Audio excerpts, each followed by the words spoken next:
Go for the pulls and the pools. Go for the oohs and the ahs. Go for the bubbles and the bubbly. Go for the story and the stories. Go for the win. Go to Ocean Casino Resort. Book your trip at theoceanac.com.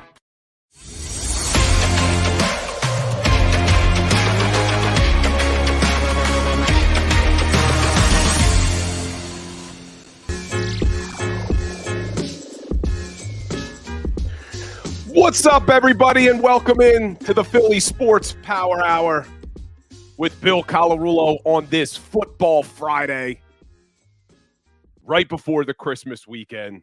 We got Christmas Eve on Sunday, Christmas Day, big Eagles game against those New York Football Giants.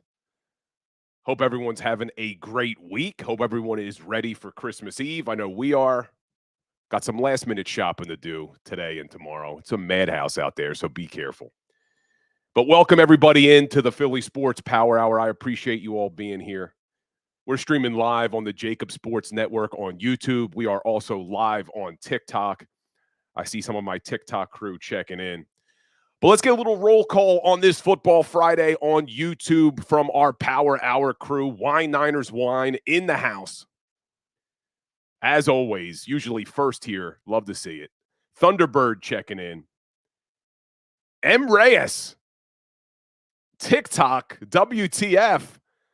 We're live everywhere, Reyes. We are live everywhere. Good morning to Travis Yoder. See some more people strolling in here. I know a lot of people are doing that last-minute shopping like me. There's Bridget Tobin checking in. She's about to run out. Because not only do we have Christmas shopping to do, we have the big Christmas Eve dinner being an Italian family. That's our big dinner. How about you guys who are all here in the chat? Is Christmas Day bigger or Christmas Eve bigger? For us, growing up in a big Italian family, it was always Christmas Eve was the big night. The 7 fish. It's when the whole family gets together. Christmas Day was more of a relaxing day for us. That's why I'm so happy the Eagles don't play on Christmas Eve this year and play on Christmas Day, because Christmas Eve last year with that Dallas game right at 4:30 was crazy what the NFL was doing to us last year. So I'd much rather have it this year. We can have our Christmas Eve. We can do the 7 fish. We could do the big Italian get-together, and then we could wake up Christmas Day, and by the time that Eagles-Giants game rolls around, we'll all be ready to relax and hopefully watch this Philadelphia Eagles team bounce back after 3 straight losses. And we're going to jump into the Eagles-Giants matchup, but a little preview, guys. The Eagles should dominate this game. I know we've said that before. I know we've said it before the Seattle game. But you look at the Giants and you look at the Eagles, the rosters aren't even comparable with how much more talented this Eagles team is. So we'll see if they could pull it out for us and end our Christmas Day on a high note. But I see more people checking in. Jason A-Team, good morning. Barbara Carroll, good morning to you. Don't forget Festivus. Bridget Tobin going at the Eagles. A bunch of bums. Come on, Bridget Tobin. Come on now. Don't be that negative today. We're going to try to keep it positive today. I tried to keep it positive yesterday for those who were here. We had Eagles insider Dave Spadaro. Doesn't get much more positive than him, being an Eagles employee. Robert Driscoll, good morning. Spa City Chop, good morning. WCBJJ, our Brazilian Jiu-Jitsu guy, is in the house saying, got to get that W, wearing the black unis. So some people were asking, some of you may not care, some people were asking, well, how can they wear the black uniforms? I thought now that they have the Kelly green, that's their alternate. The rule is you can only have one alternate helmet. So if you remember last year, they had the black helmets with the black jerseys. They're going to have to wear their green helmets with the black jerseys on Monday. So I know the league is looking into whether or not allowing teams to have more than one alternate helmet, but we will see. Well, this may be the hot take of the year over here. Let me get that up for us. Grain Damage says the Kelly Green is hideous. Grain Damage may be the only person. You can't be from Philly, bro. You can't be. You got to be a Giants fan. Come out with it. Come out with the truth. There's no way Grain Damaged is a Philadelphia Eagles fan saying the Kelly Green is hideous. There is not one Eagles fan that I have heard say they don't like the Kelly Green. Come on, Grain Damaged. Come out with the truth, my man. Where are you from? No way you're from Philly. No way. But I see more people checking in. Wow, Grain Damaged is an Eagles fan. It's sentimental, but it's ugly. Been an Eagles fan my entire life. Wow, Grain Damaged, I apologize for accusing you of not being an Eagles fan, but you are the first Eagles fan that I've heard say it. And now there's more people having the guts to say it. James Jones saying, puke green. Wow. I'm very, very surprised. Very surprised. I thought everybody universally was fans of the Kelly Green. But let's jump in, guys. We got a lot to cover today on this Football Friday. Just me today, no guests. We usually don't have guests on Friday. I like to go through the matchups for the Eagles game. I like to go through everything that's happening in the NFL. And I see more people checking in. Love it. Love it. Keep checking in, guys. Keep engaging. So let's start. Before we jump into the Eagles-Giants, let's just talk in general about what's going on with this Eagles team. Because if an Eagles team ever needed a win to get that mojo right, it is this team. The last week, there has been so much coming out of the NovaCare complex. It felt like an entire season's worth of news and drama. Starting with Darius Slay getting knee surgery. Well, how long is he going to be out? Then you find out they made a change to the defensive coordinator, but they didn't really change him in title, just who's going to call the plays. Then you have that horrible loss Monday night in Seattle. After the game, Jalen Hurts says we need to be more committed. You got A.J. Brown tweeting fans online, battling back. Just seems like there's a lot of drama surrounding this Philadelphia Eagles team. And not something we are used to seeing. We talked about it yesterday. When you look at Nick Sirianni's tenure as the Eagles head coach, going on his third season now, there has not been drama. There has not been a lot of adversity. And that was one thing that I always said about Jalen Hurts and Nick Sirianni is that they seem to battle adversity very well. But now that we're actually seeing what I would consider real adversity, I'm not sure that we should have been putting that moniker on them. Were they, in fact, people who could battle adversity? Because when you look back, I know they've faced some adversity in games, especially early in the season this year. They faced some adversity in games.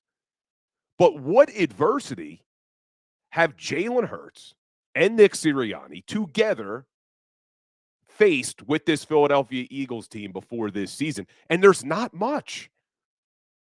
You go back to Nick Sirianni's first year. No one had expectations. We didn't even know who the hell he was. And they did come out to a slow start after winning that first game against Atlanta. They do come out to a slow start, but really no expectations, and they came on strong at the end. They make the playoffs. And then last year, can you really say that this team faced any adversity last season? They pretty much dominated the entire year. Yeah, Jalen gets hurt at the end of the year. They end up losing 2 straight with Gardner Minshew. One on Christmas Eve to Dallas, tried to ruin our 7-fish dinner on Christmas Eve last year. And then they lose to New Orleans. But outside of that, really no adversity. Because then you see, look at the playoffs. I mean, that may have been the easiest playoff stretch we've ever seen as an Eagles fan base. I remember not being nervous once. It was crazy. Dominating the Giants last year, dominating the 49ers. That game was over in the first quarter when Brock Purdy went out. So, not a lot of adversity until this season. And they've had to face a lot. And I asked the question yesterday on Twitter, are we almost being unfair to Nick Sirianni as a fan base? Because what Nick Sirianni is trying to do this season is something that only 3 coaches in the Super Bowl era have ever done. And you're talking about 3 legends. You look at the last 56 Super Bowl losers. Only 3 of them have gone back to win a Super Bowl. And you're talking about Tom Landry, Don Shula, Bill Belichick. And there's a reason why that Super Bowl hangover gets talked about, because it's not easy to get your team motivated and ready after losing the big game. Especially when you look at Nick Sirianni, what he's had to deal with. Losing both coordinators. Shane Steichen, great offensive coordinator. We're seeing it now, how much he meant to this team. Jonathan Gannon, whether you liked him or hated him, had this defense playing really well last season. So not only did Nick Sirianni have to try to do something that only 3 legendary coaches have ever done in this Super Bowl era, he had to do it after losing both of his coordinators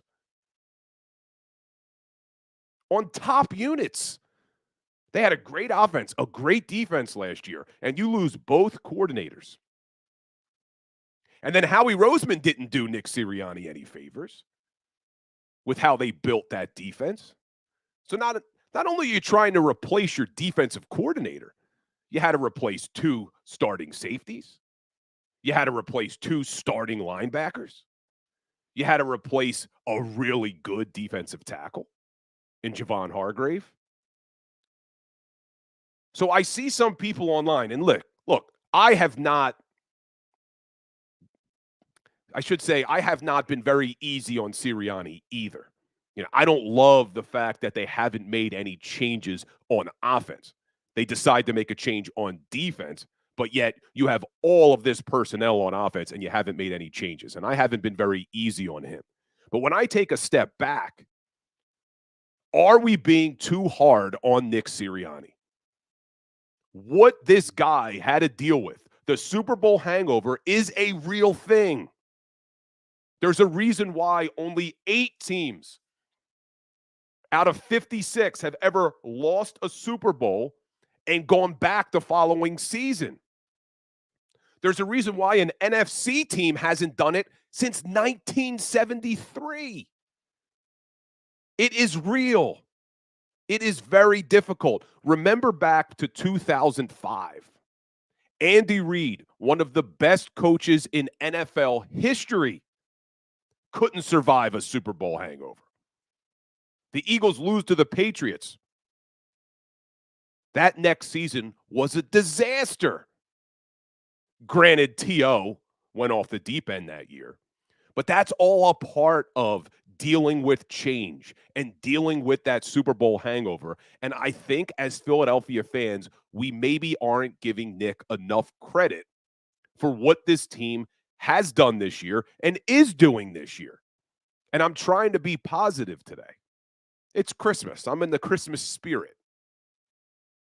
Because you look at this team and coming off a Super Bowl hangover, they started this season 10-1. They're still in very good shape to win the NFC East and host 1, maybe 2 playoff games, depending on what happens the rest of the way out with the Detroit Lions, which we'll get to. So I see you guys checking in the chat. Do you think we're being too difficult on Nick Sirianni? Are we being too hard on him for what he's done? And you look at the 8 teams who have been able to survive that Super Bowl hangover and go back to a Super Bowl, 3 of them were the same damn team. The Buffalo Bills did it in 1990, 1991, and 1992. Before that, you had the 86 Denver Broncos, the 73 Minnesota Vikings, the 72 Dolphins, the 71 Cowboys, and most recently, Tom Brady and Bill Belichick in 2018. This is not an easy thing to do. So I've been hard on Nick, and maybe some of it has not been justified. Doesn't mean that we shouldn't be frustrated. Doesn't mean we shouldn't be frustrated with what we're seeing from this offense, with how bad this defense has played. I just don't know. And I shouldn't even say I don't know. I do think that people who are actually asking the question, if Nick Sirianni is coaching for his job, are overreacting. I think that is insanity. There are literally people, both fans, talk show hosts, analysts, who are talking about whether or not Nick Sirianni is coaching for his job. And I think that is such an overreaction. When you look at what this guy has done in 3 seasons, what he's done this year in the face of a Super Bowl hangover. And I see some people checking in the chat, and I love it. DJ David Matrix says, we are living in the moment. Give the Eagles this week to get things fixed. I agree. We tend to, as Eagles fans, overreact on a week-to-week basis. Now, I will say, because I've been saying it on this show, I don't think we are overreacting to how bad this defense is. Because this defense hasn't just been bad for 1 week or 2 weeks or 3 weeks. It's been all season. But I do think when you take a look at Nick Sirianni and what this guy has had to deal with, that maybe we're not giving him enough credit.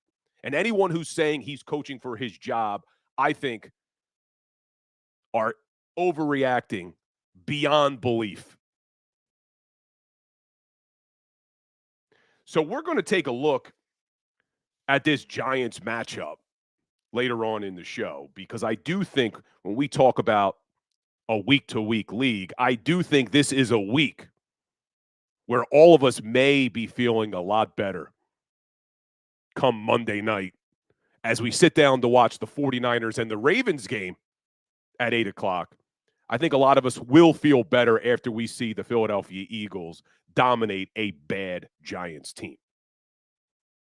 And if they don't dominate, I'm not going to be happy.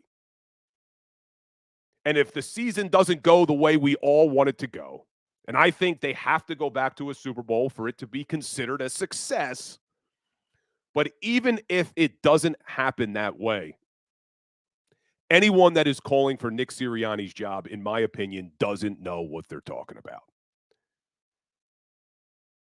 Because basically what you're saying is, if he's not Tom Landry, Don Shula, or Bill Belichick, that he needs to be fired. And I just think that standard is too high to set for a guy in his 3rd year as an NFL head coach who's done a pretty damn good job for this Eagles team. And I think we're going to learn a lot about Nick Sirianni the next few weeks. I talked about this yesterday because as I started this segment on Nick Sirianni, talking about how this is the most adversity he's faced in his head coaching career, well, we're going to learn a lot about him the next few weeks and how he navigates this adversity. Because this is the first time you've seen some cracks in the foundation of this culture. This is the first time under Nick Sirianni's regime that we've seen leaks from the locker room to reporters about the offense being too predictable. This is definitely the first time you've heard Jalen Hurts at a press conference say, we need to be more committed. Now, if you watch Jalen Hurts or listen to his press conference yesterday, he tried to clarify those comments, saying when he said we need to be more committed, he meant me, because it starts with him. And that's the first time in Jalen Hurts' career that I felt that he was backpedaling a little bit. Normally, when Jalen Hurts says something, he means it, he sticks by it, and he doesn't give the media a lot to run with. His press conferences are boring at times. But I felt like this was the first time Jalen Hurts said something after a game where the media took it and they ran with it, and he realized, I shouldn't have said that. And now he tried to backpedal it. And I don't think him saying, I meant me when I said we, he meant what he said. But this media department, Bob Lang and the Eagles press department got in his ear and said, you need to defuse this situation now. And that's what he tried to do. So we're going to learn a lot about Sirianni. We're going to learn a lot about how he handles all of this adversity. And that's what a 3-game losing streak will do to you. Winning cures a lot of problems. And I said it on this show. I said it on the JAKIB Sports postgame show. We ignored a lot of the problems with this team because they were winning. They were trying to tell us they were not anywhere near as good of a team this year as they were last year. But the winning forced a lot of us to ignore it. And I know some of you guys, I'm going to give you credit. There are a lot of you who are here in the chat who were saying it all year that this team wasn't great. I was one of the ones early in the season saying, hey, let's enjoy this run. Let's enjoy this ride. But a few weeks ago, I started to ask the question, is this defense good enough? Even before the 49ers game, I started to see that we had a major problem with this defense, and it wasn't only 1 game or 2 games. But I think what's really surprising now, and I do think they can get fixed going forward, is how bad the offense has looked. Because you can cure a lot of problems with your defense if this Eagles offense can bounce back and be the offense that we all were expecting to see this season. Because you look at the personnel, and there is no reason that this offense would be struggling the way they are. And that's part of the reason I said I didn't love that Howie Roseman and Nick Sirianni chose to make a change on the defensive coaching staff and not the offensive coaching staff. I'm okay with making the change on defense. You had to do something. You can't completely change your personnel. So I was okay with them making some change over there. But it just didn't make sense to me that you make a change on defense, but then you look at the offensive side of the ball and you just keep it status quo. Because when you look at offense and defense, and you want to talk about needing a coaching change or a change of the voice, it's on the offense. They have all the personnel in the world. They're just not executing. They're not clicking. The play calling has been suspect, to say the least. But I do think we're going to learn a lot about Nick Sirianni. How does he handle this adversity? How does he navigate his way through the rest of the season? And I think the Eagles caught a huge break. As tough as the schedule was, what we were referring to as the gauntlet at times. I told you I wasn't going to call it the gauntlet anymore because I felt like we were the gauntlet. Well, unfortunately, the gauntlet came back to haunt us, losing 3 straight. But as tough as the schedule makers were on the Eagles with that 6-game stretch, with giving the 49ers 10 days rest, giving the Cowboys 10 days rest, they also did us a little bit of a favor here. Because now that we have kind of gotten through the choppy waters and things start to look like they may be about to go off the rails, the Eagles get 3 easy games. The Giants are not a good football team. Top to bottom, they are not a good football team. The Arizona Cardinals are not a good football team. And you now get the Giants and the Cardinals back-to-back at home before having to go on the road the last game of the year. So this is a time now where the Eagles, as angry as we were at the schedule makers, now have an opportunity to right this ship and get that mojo going in the right direction heading into the playoffs with 3 easier games. And when we get back from the break, guys, I want to take a quick look around the NFL. Some games we should be looking out for as Eagles fans Saturday and Sunday before Monday night, Monday afternoon, when the Eagles kick off against the Giants. And then we'll dive deeper into the Eagles-Giants matchups as well. So hit that like button for me. Hit that share button for me. Keep engaging in the chat. I'll give you guys my prediction at the end of the show. I want your guys' predictions at the end of the show because there will not be a show on Monday. With the game being at 4:30, we will only have the JAKIB Sports pregame show on Monday. No Philly Sports Power Hour on Monday, but you can catch me on that. So hit that like button, hit that share button, guys. We'll be right back in a couple minutes.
Any professional sports coach will tell you there's no substitution for preparation. At Malamut & Associates, that is a tenet by which we live. We prepare from day one for victory. Anything less is not acceptable. Go passionately. Go fearlessly. Go confidently. Go Birds! Go confidently towards your goals with First Trust, Philly's hometown bank for nearly 90 years, and the official bank of the Philadelphia Eagles. We're focused on getting you over the goal line. So go with conviction, go with trust, Go Birds! and go forward with us by your side. First Trust Bank, the official bank of Philadelphia dreams. Oh, and go Birds. Underdog Fantasy has a way for you to play alongside your favorite football team all season long with their Fantasy Pick'em game. You pick between 2 to 5 players, select whether they'll go higher or lower on one of their stats, then do what you usually do on a Sunday, watch the games. You can win up to 20 times your money in a single game by going 5 for 5. It's a fantasy game, and the Sports Betting Show wants you to get involved. Go to UnderdogFantasy.com. When you sign up, use the promo code WIN, and Underdog will double your first deposit up to $100. That's UnderdogFantasy.com. Use the promo code WIN.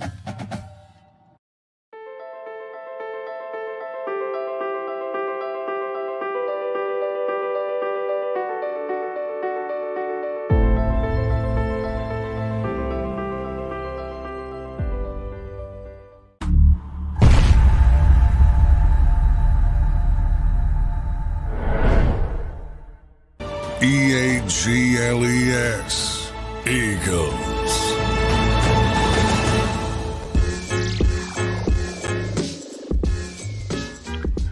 What's up, everybody, and welcome back in To the Philly Sports Power Hour on this Football Friday, Christmas Friday, as we all get ready for the Christmas holiday and a big Eagles game after losing 3 straight to hopefully bounce back against Tommy DeVito and those New York Football Giants. But I appreciate all you guys spending this Friday with me. I really do love doing this hour with my Power Hour crew. And we have the Power Hour crew on YouTube. We're starting to build one on TikTok as well. So I absolutely love it. Just a reminder, guys, if you're not already following me on all your social media platforms, check me out on Instagram, Twitter, TikTok, Threads, obviously here on YouTube. We're posting daily content, multiple pieces of content every single day about our Philadelphia Eagles. So check it out, engage, send me messages, let me know things you want to talk about on the show. Would love to hear from you. And Wine Niners Wine knows I need you guys to defend me, man. I get the trolls from these opposing teams. You know, I got 49ers fans trolling, Cowboys fans trolling. I need my Power Hour crew backing me up. And you could also check out the Legal Hands to the Face podcast that we do usually every Monday night after the games. This one was obviously on Tuesday because there was a Monday night game. This coming week, we'll do it on Tuesday as well.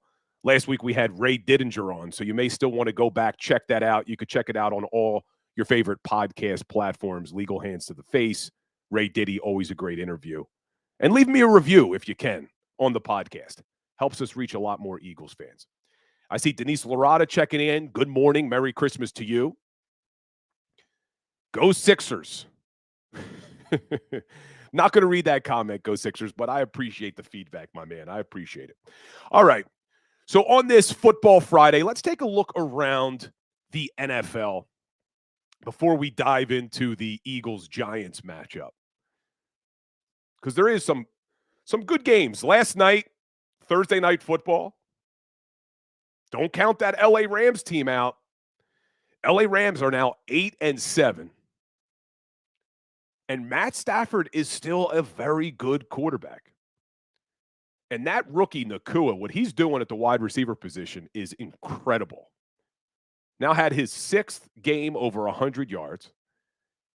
I think only Justin Jefferson, Odell Beckham, and I'm forgetting who the third one was have 7. Maybe Randy Moss have 7. You guys may know it in the chat. But he's doing some good things. Rams would be a tough team to face in the playoffs. They really would. And as of right now, they are the 7th seed. They would be, the 6th seed. They would be the 6th wild card team. But this is exactly what the NFL wants. And this is the reason why they extended the wild card. We are in week 16. And 26 teams are still in playoff contention. There are only 6 teams that have been eliminated from playoff contention, and we are all the way in to week 16. This is exactly what they wanted. The only teams that have been eliminated in the AFC are the Patriots, the Jets, and the Titans. And in the NFC, the Panthers, the Cardinals, and the Commanders. Everybody else still has a shot. Some better than others. The LA Chargers, the Las Vegas Raiders, the New York Giants, the Chicago Bears, even though they technically have a chance to make the playoffs, I don't think they will. But let's take a look around on Saturday. One of the really good games this weekend. The Cincinnati Bengals going up against the Pittsburgh Steelers in Pittsburgh. The Pittsburgh Steelers are going to start Mason Rudolph. And listen to this stat. Mason Rudolph is the 58th starting quarterback in the NFL this season. This is why the NFL goes through such crazy measures to try to protect these quarterbacks, sometimes annoyingly so, with these ticky-tack calls of roughing the passer. But Mason Rudolph will be the 58th starting quarterback. And if Zach Wilson doesn't make it back from concussion, the Jets would start the 59th quarterback. They're on pace for maybe an average of 2 quarterbacks a team if they can get to 64 before the end of the season.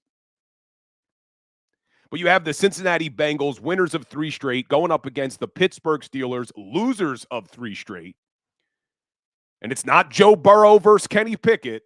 You're getting Jake Browning versus Mason Rudolph. And Jake Browning's playing well. Those 3 straight wins are with Jake Browning as their starting quarterback. But Jake Browning as a starter for the Bengals is 3-1, and his only loss came to the Pittsburgh Steelers a few weeks ago. They lost 16-10. Now, I think Jake Browning's a different quarterback now than he was in that game. Putting up a lot more points. Only put up 10 points in that game a few weeks ago against Pittsburgh. But since then, they put up 27 last week at Minnesota, 34 against the Colts the week before, 34 against the Jags on Monday night a few weeks back. So I like the Cincinnati Bengals in that game. I don't think Mason Rudolph and this Pittsburgh Steelers team is going to be able to do much. And unfortunately, if you're a Mike Tomlin fan, one of the craziest stats going in the NFL may be that Mike Tomlin has never had a losing record. I think this may be the year where he finally does, because the Pittsburgh Steelers sit at 7-7. And I think after Saturday afternoon, they're going to drop to 7-8. Putting a real dagger in their playoff hopes. But the Bengals still have a shot. If the Steelers lose, they have a less than 1% chance to make the playoffs. If the Bengals win, they have more than a 61% chance to make the playoffs. Pretty remarkable job that Zach Taylor's doing in Cincinnati with no Joe Burrow. You got to give him credit there. So I'm going with Cincinnati in that game. It's a 3-point spread. Division opponents, AFC North, they always play each other tough. But I'm going with the Bengals in that game. Wonder what you guys think in the chat. Let me know. You taking the Bengals or you taking the Steelers in that game? Steelers are a 3-point dog. I'm taking the Bengals, and I think they cover. Curious what you guys think. New Jersey Fishing Maniac checking in. Good to see you, my brother. I know you're probably getting excited for the 7 fish on Christmas Eve. Who else we got? Stephen Madrick says they don't have Jamar Chase this week on TikTok, and that is correct. I still think they have enough firepower to win that football game. I just don't think Pittsburgh and Mason Rudolph are going to be able to do much. Josh on TikTok says 23-10 Bengals. I like that. Paul Mancini, the Steelers have a bunch of immature, selfish players. Interesting take by Paul Mancini. And I see Wine Niners Wine, we'll digress for 1 second, wants me to speak on the Matt Patricia presser. So we talked a little bit about Jalen Hurts' press conference yesterday. I didn't touch on Matt Patricia's press conference, but I will say this. I was pleasantly surprised with how humble Matt Patricia came off in that press conference. Now, the reason I didn't really talk about it, Wine Niners Wine, is because I think coaches who win or lose press conferences mean absolutely nothing on game day.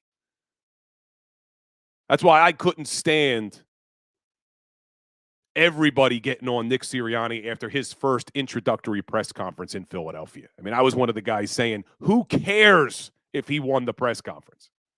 Doesn't mean anything, especially if his players like him. But I do think Matt Patricia needed to have a good showing in that press conference with all of the drama going around this team, with all of the cracks in the culture that we're starting to see. I thought he did a really nice job at that press conference. And I agree. Wine Niners Wine says he hated the Patricia hire, but now he likes him. Now he doesn't like him. I hated him. Now I just don't like him. He did well explaining himself. he did do a good job explaining himself, and I thought he did a nice job. I was glad that he didn't ignore the Darius Slay issues they've had in the past. Because when the question was asked, I felt like Matt Patricia could have said, oh, I've talked about that in the past, so I'm ready to move on. He went in depth on what happened between him and Slay. I don't know the exact quote. I'm paraphrasing here, but Patricia basically said, we aren't always our perfect self, and we learn and we grow. I thought that was an interesting point that he made about how he wasn't necessarily his best self when he was the head coach of Detroit, and that he's grown from that. And now him and Slay have a good relationship. He even went as far as saying Slay gave him a hug before he went into the press conference. So I did like what I heard from Matt Patricia. But again, winning the press conference means nothing to me. But a question that I don't know if it was asked, if it was asked, correct me in the chat. But why does Matt Patricia have a pencil in his ear on the sideline when his call sheet is laminated? Did anybody ask that question? Because the pencil doesn't work on a laminated call sheet. Just something I observed. But let's jump back into our NFL Saturday. So you got the Cincinnati Bengals at the Pittsburgh Steelers. I told you I'm going with the Bengals. Saturday night, the Buffalo Bills at the Los Angeles Chargers. The Los Angeles Chargers are 12.5-point dogs. 12.5-point dogs. Obviously moving on from their head coach, Brandon Staley, who I've said on this show multiple times, even before they just got dominated by the Raiders, that I felt like he was the worst head coach in the NFL. Maybe a nice guy.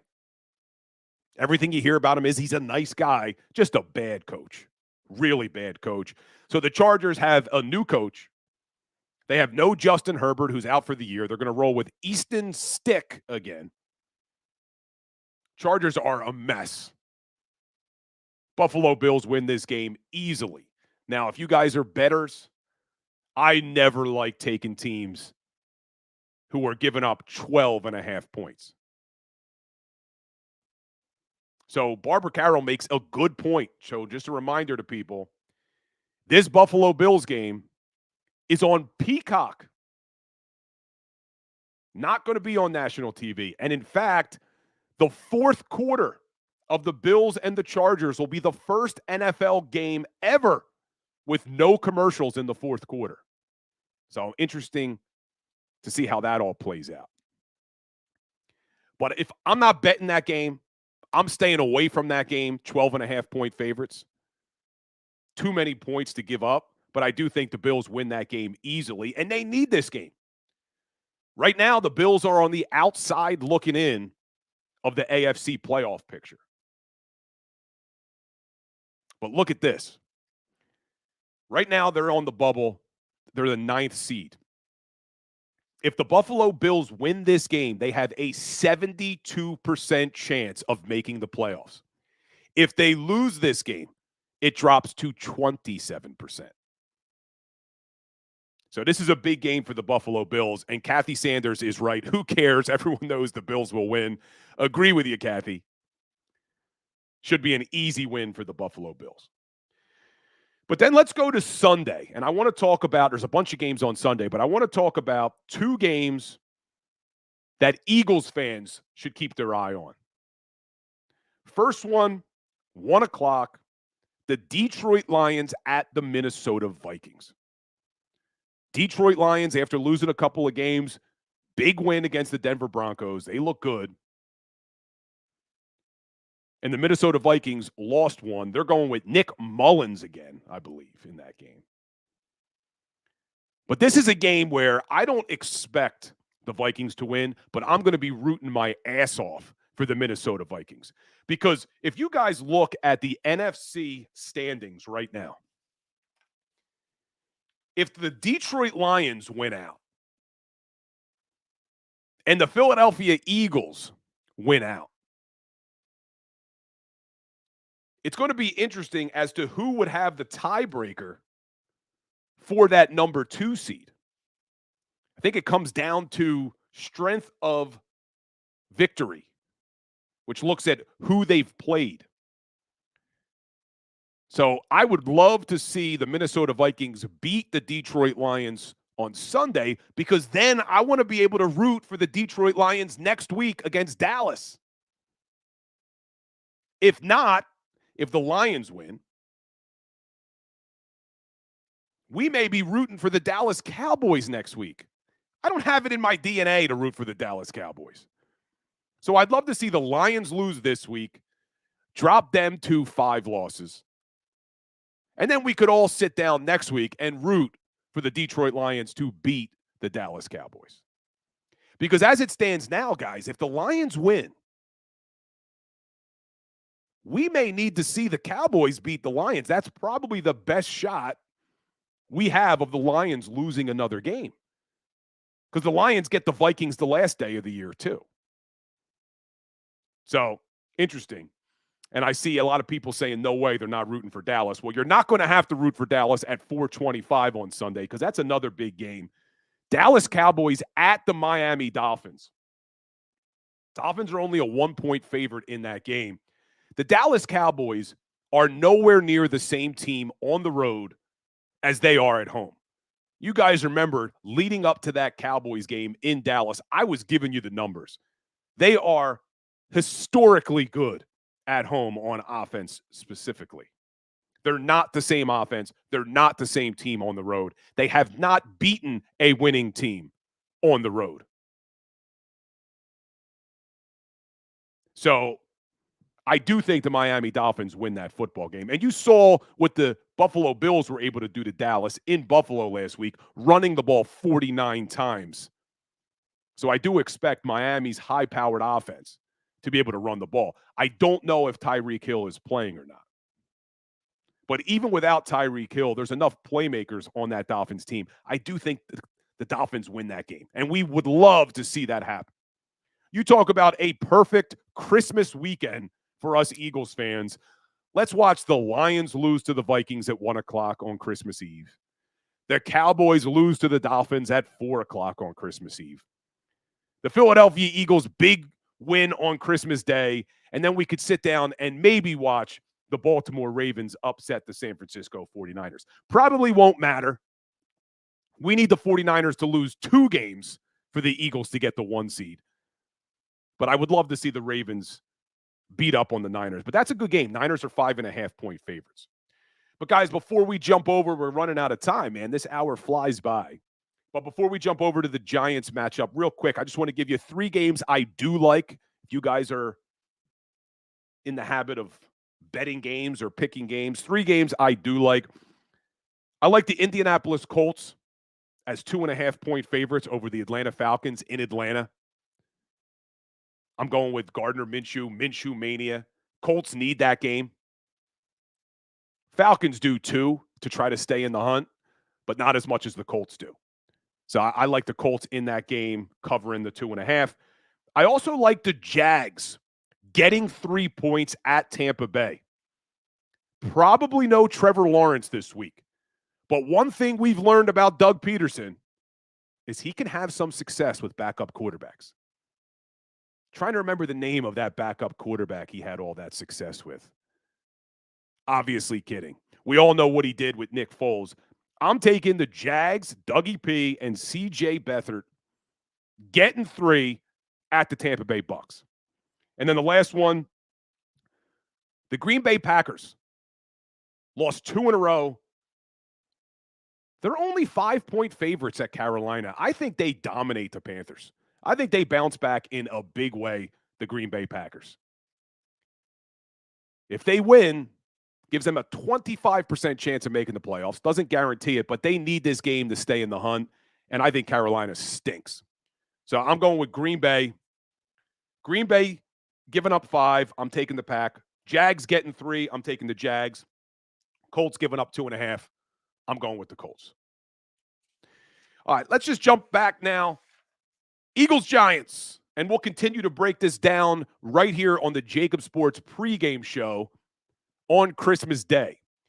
So if you're home, you're with your family, Put YouTube on your TV.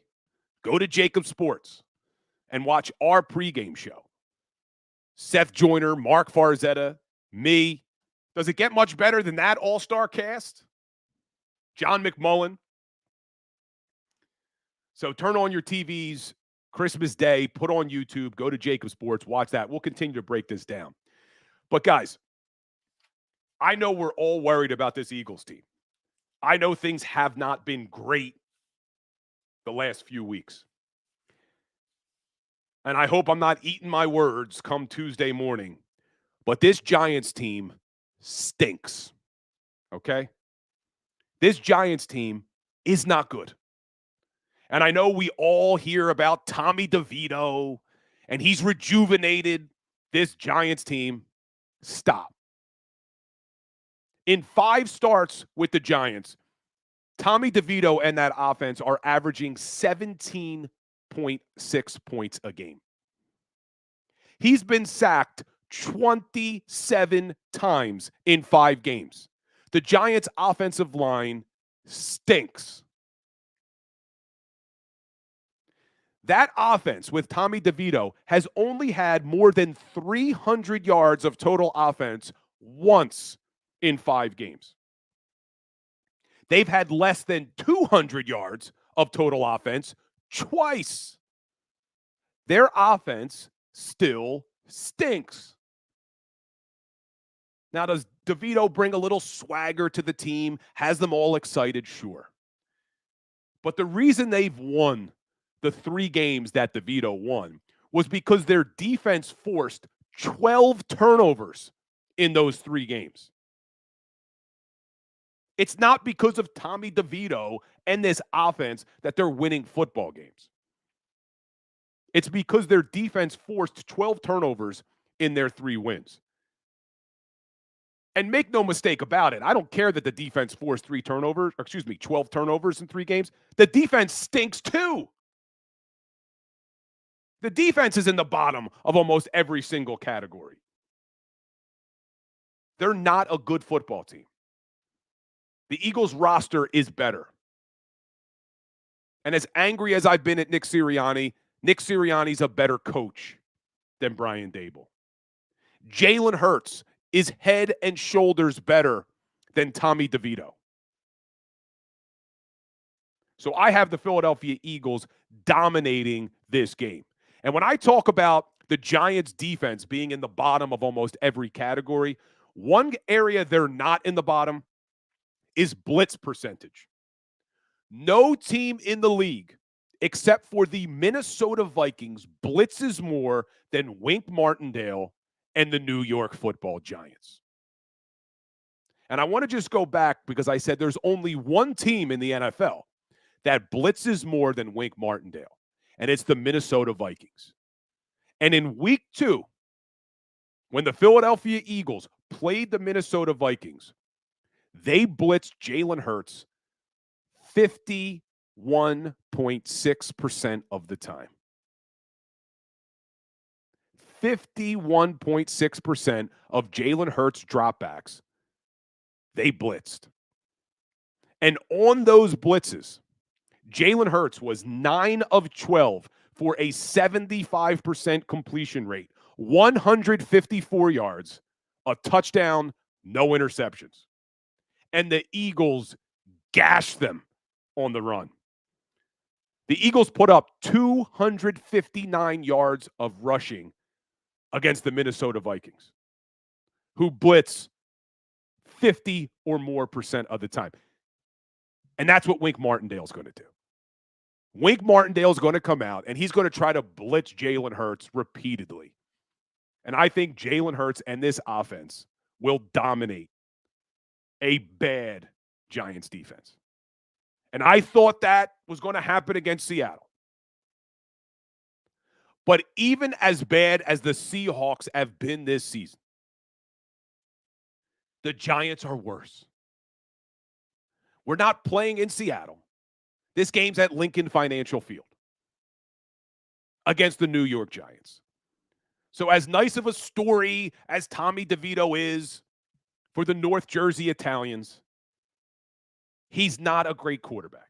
I gave you the numbers. 17 points a game is what he's averaged as a starter. And my prediction for this game is that Tommy DeVito puts up 17 points. But I have the Philadelphia Eagles winning this game 27-17. And I think they're capable of putting up even more than 27 points against that defense. And I don't want a close game.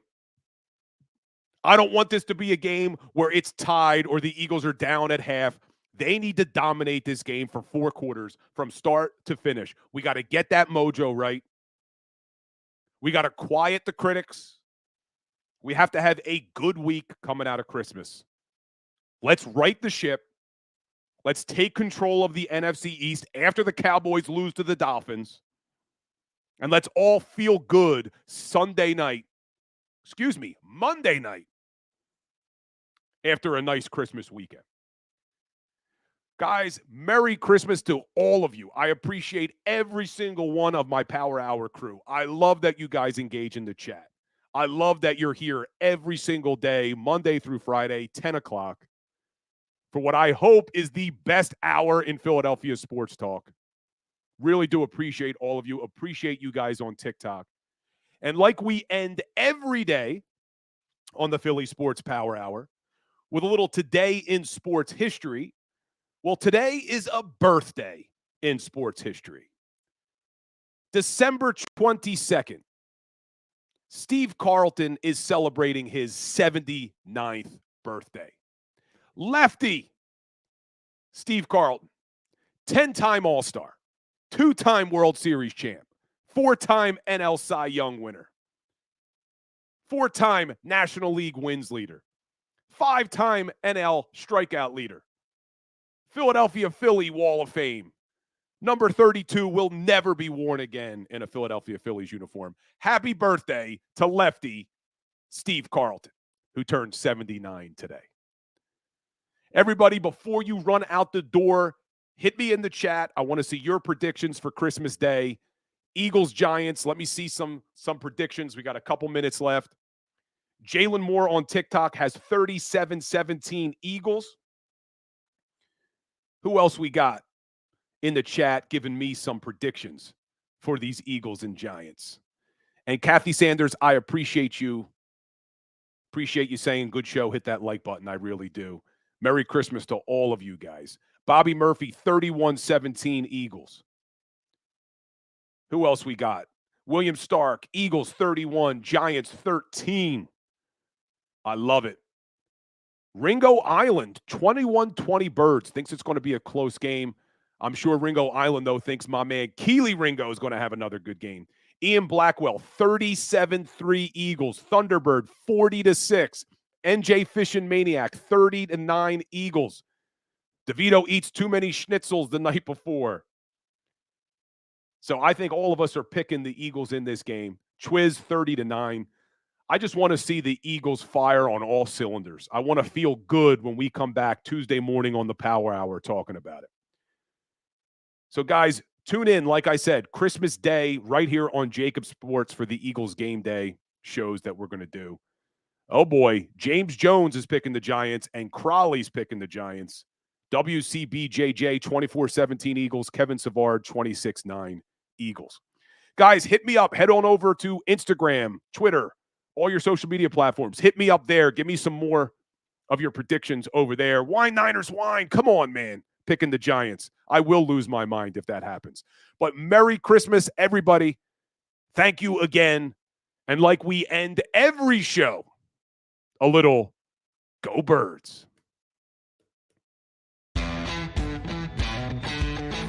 Go for the pulls and the pools. Go for the oohs and the ahs. Go for the bubbles and the bubbly. Go for the story and the stories. Go for the win. Go to Ocean Casino Resort. Book your trip at theoceanac.com.